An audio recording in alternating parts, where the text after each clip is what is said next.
वही साहब हैं जिनकी वजह से हमारा घर चल रहा है। यही रोज आकर मुझसे सारी मूली खरीद कर ले जाते हैं। जीते रहो बेटा, जीते रहो। भगवान तुम्हारी हर मनोकामना पूरी करे। इस वक्त तो भगवान से पहले केवल आप ही मेरी मनोकामना पूरी कर सकती है माँ जी। क्या मतलब? मैं कुछ समझी नहीं बेटा।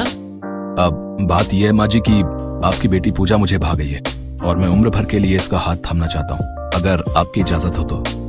ये बात सुनकर शांति की आंखों से आंसू बहने लगते हैं और वो रोते हुए कहती है, बेटा कौन गरीब नहीं चाहता कि उसकी बेटी के हाथ पीले हो। तुम ले जाओ इसे, तुम इसे ले जाओ। नहीं माँ, मैं तुम्हें छोड़कर कहीं नहीं जाऊंगी। मेरे अलावा आपका इस दुनिया में कोई नहीं है। माँ जी को भी हम साथ ले चलेंगे पूजा। इसके बाद वो दोनों मंदिर जाकर 7 फेरे ले लेते हैं। फिर पूजा और उसकी माँ को लेकर नीरज अपने घर चला जाता है। वो दरवाजे की घंटी बजाते हैं तो नीरज की माँ सुभद्रा दरवाजा खोलने के लिए जाती है।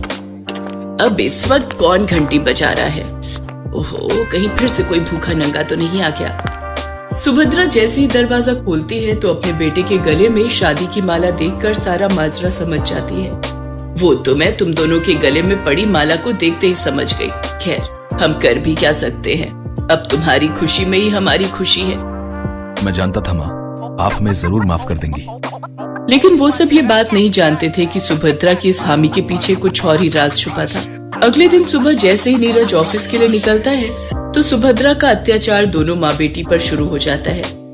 अरे ओ गरीब खाने से आई हुई माँ बेटी, इस महल को देखकर तो तुम दोनों की आंखें चौंधिया गई होंगी ना।